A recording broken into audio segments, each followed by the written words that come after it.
नमस्कार, मेरा नाम है प्रत्युष रौनक और आपने देखना शुरू किया है द हिंदी टॉप। दिल्ली चुनाव के परिणाम हमारे आपके सामने आ गए हैं। हमने तमाम हॉट सीट्स के बारे में आपको बताया, चाहे वो पटपड़गंज हो, कालकाजी हो, ओखला हो, तमाम हॉट सीट्स पे हमने बातें की। एक और हॉट सीट जो दिल्ली विधानसभा चुनाव में खूब चर्चाओं में रहा, Mustafabad hot seat. Mustafabad hot seat इसलिए भी चर्चाओं में था क्योंकि ताहिर हुसैन वहां से इलेक्शन कॉन्टेस्ट कर रहे थे और लग रहा था कि वो जीत जाएंगे। AIMIM से थे, ओवैसी की पार्टी से। लेकिन चुनाव के नतीजे जो सामने आए हैं वहां से तीनों मुस्लिम प्रत्याशी को भेजते हुए वहां से भाजपा ने उस मुस्तफाबाद का किला फतेह किया। इसी पूरे मामले पे बातचीत करने के लिए हमारे साथ द हिंदी टॉप के CEO मौजूद हैं। हम उनसे बात करेंगे कि इस पूरे कालचक्र में मुस्तफाबाद की सीट के पूरे रूपरेखा के बारे में बात करेंगे। सर, कैसे देखते हैं इस सीट को आप, परिणाम को? परिणाम कोई बहुत अप्रत्याशित नहीं है जी, क्योंकि ओवैसी पे जो इल्ज़ाम अब तक लगता आया है जिन चीज़ों का कि वोट के बिखराव के लिए जाने जाते हैं, चाहे वो बिहार का चुनाव था, यूपी का चुनाव था, महाराष्ट्र का चुनाव था, अभी दिल्ली का चुनाव। दिल्ली में ओवैसी चाहते तो और भी मटिया महल पे भी खड़ी कर सकते थे, जी। सीलमपुर से कर सकते थे, सॉरी, वो आपके बली मारान से खड़ा कर सकते थे लोगों को। ठीक है, एक जो इल्ज़ाम लगता है उनके ऊपर में, अब ये बेहतर वो बताएंगे या उनकी राजनीति का जो भी तरीका है वो बताएंगे। जी, देखिए, जो पढ़ा लिखा तबका है, ठीक है, एक ख़ास सेक्ट की मैं बात करूं, उनकी ये नाराज़गी ओवैसी से है। ठीक है, आज जिस जज्बात के साथ इस पूरे इलेक्शन को लड़ा गया, जी, ठीक है, नुकसान उन लोगों का हुआ जिनकी वो सीट थी, जिनके वो हकदार थे। वो एक नॉर्मल सी बात होती है, जिनकी आबादी ज़्यादा होती है, चाहे वो किसी ज़ात का हो, धर्म का हो, जैसे भी हो, वो चाहते हैं कि उनकी क़यादत उनकी ही ज़ात वाला करे, उनके ही धर्म वाला करे। ये एक है, और तभी तो आपको आरक्षित सीट और जनरल सीट, उसमें जातीय समीकरण, ये पूरे भारत में देखने को मिलता है। ठीक है, अब आप अंदाज़ा कीजिए कि लगभग कितना 65,000 के आसपास आम आदमी पार्टी के 67,000 आम आदमी पार्टी के 600 उनको आया है। जी, कैंडिडेट का नाम क्या है? आदिल अहमद खान। जी, ठीक है। जो सबसे कम लेकर के आए हैं कांग्रेस से, अली मेहदी नाम है उनका, वो कितना लेकर? 11,700 वोट। 11,700। और मोहम्मद ताहिर हुसैन जिन्होंने पूरे इलेक्शन को घुमाया है। ठीक है, जिसके नाम ने घुमाया तो वैसी ने। ठीक है, क्या नाम है? ताहिर हुसैन। वोट कितना आया है?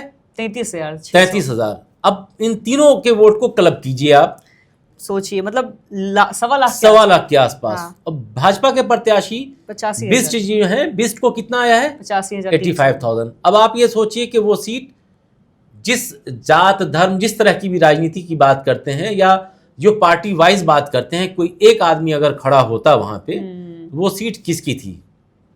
वो सीट किसी मुसलमान कैंडिडेट की थी। यूं ही इल्जाम नहीं लगता है ओवैसी के ऊपर में।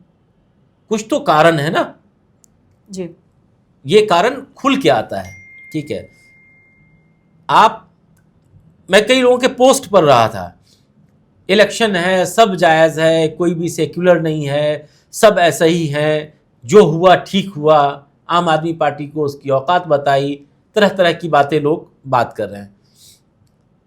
तो उन लोगों के लिए यह है कि भाई, इलेक्शन का मतलब बिल्कुल ऐसे भी नहीं होता जैसे आप जिस जज्बात के साथ लड़ने चले आ रहे हो और दो जज्बात आपस में टकराते हैं तो उसी से चीज़ें, फ़ायदा राजनीतिक दल को होता है। जी, सीधा आम लोगों को उसका नुकसान होता है। ठीक है, ये और बात है कि ये नुकसान को दूसरी शक्ल में नहीं देखा जाएगा, क्योंकि एक पार्टी की सरकार बनी है तो जनता की जो उम्मीदें हैं वो शायद ये पार्टी, जो दिल्ली में पूर्ण राज का दर्जा और भी बहुत सारी बातें रहती हैं कि अब केंद्र और राज्य दोनों एक प्लेटफॉर्म पे है, एक ही पार्टी की सरकार है, तो हम ये उम्मीद कर सकते हैं कि जो उम्मीदें दिखाई गई हैं जनता को, जो उम्मीदें दिखाई गई, जो हर पार्टी दिखा रही थी, हम नॉट ओनली भाजपा, मैं भाजपा की बात नहीं कर रहा हूँ, आम आदमी पार्टी आती जितनी बातें कर रही थी, वो क्या उस उम्मीद पे खड़े उतरते? अब चूंकि भाजपा आ गई है तो शायद ये उम्मीद की जा सकती है कि भाजपा चूंकि केंद्र में है और राज्य चूंकि पूर्ण राज्य का दर्जा नहीं है, तो बहुत सारी चीज़ जो इनकी उनके ऊपर में एक जो आधार बनता है कि भाई मुझे वो सपोर्ट मिल जाए जी। उस सपोर्ट सिस्टम पे अगर भाजपा कर जाती है तो दिल्ली की वाहवाह है, और नहीं करती है तो इसका मतलब उसका छलावा है। बिल्कुल ठीक है जी। तो यहाँ पे जो खेल हुआ है ना, वो खेल यही हुआ है। जिस तरीके से टोपी उतार के यूं लोगों के सामने फैला करके ताहिर हुसैन ने एक इमोशनल डिमांड किया कि आप मुझे 1 वोट की भीख दे दो, ठीक है, तो वो वैसे ही अपने मकसद में कामयाब हो गए और 33,000 से ज़्यादा वोट वो काट गए। 65,000 आपके आम आदमी पार्टी के 67,000 वो लेकर के गए। अगर दोनों को जोड़ दें, अली मेहदी को छोड़ भी दे, तो वहां पे आम आदमी पार्टी जीतती या जो भी कोई एक आदमी जीतता।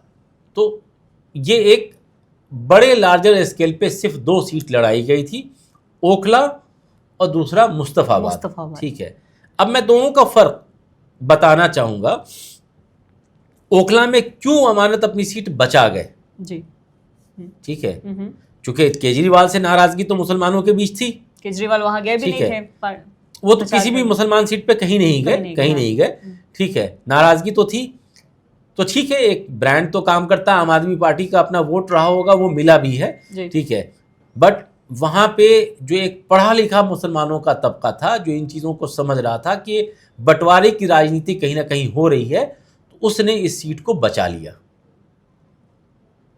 ठीक है, एक पोलराइजेशन का होता है ना, देश के हिंदू एक हो जाओ, देश के मुसलमान एक हो जाओ, हिंदू खतरे में आ जाता है, मुसलमान खतरे में आ जाता है, इलेक्शन के आसपास सब लोग खतरे में आ जाते हैं। ठीक है जी।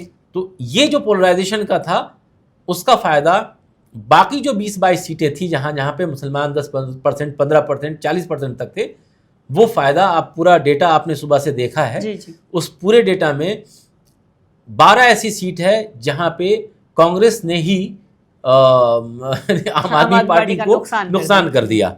ठीक है, नई दिल्ली से लेके और हाँ, तो सब जगह, हाँ, हर जगह संगम विहार, नई दिल्ली, केजरीवाल हारे, संदीप दीक्षित की वजह से 4,000 से हारे और 4500 वोट वो लेकर के गए। 300-350 वोट का फर्क है। वो जो एक मार्जिन था, ये डेटा समझना जरूरी है हमारे दर्शकों के लिए कि किसको कितना वोट आया है और वजह क्या रही।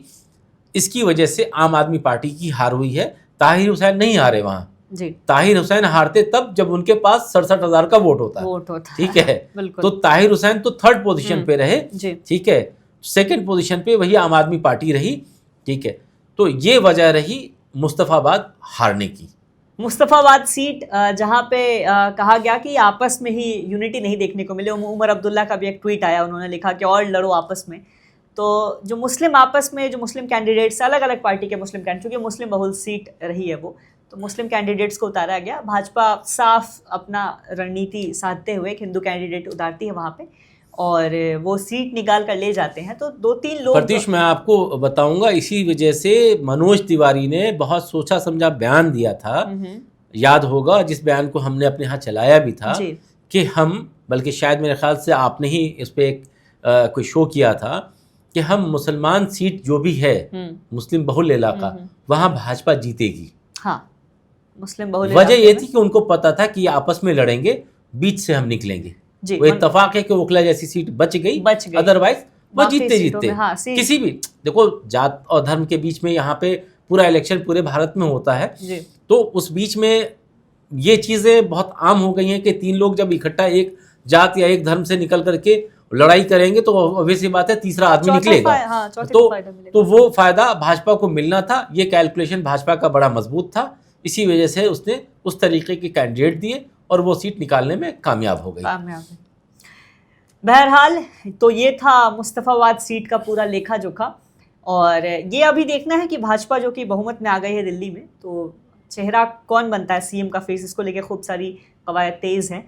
बहरहाल इस पेशकश को हम लोग यहीं तक रखते हैं और ये भी देखना बड़ा दिलचस्प होगा कि आम आदमी पार्टी विपक्ष के तौर पे कैसा प्रदर्शन करती है। ऐसे और अपडेट्स हम आपको देते रहेंगे। इसके लिए आप द हिंदी टॉप को सब्सक्राइब करके बेल आइकन दबाना ना भूलें और हमें एक्स यानी ट्विटर, फेसबुक और इंस्टाग्राम पर भी ज़रूर फॉलो करें। धन्यवाद।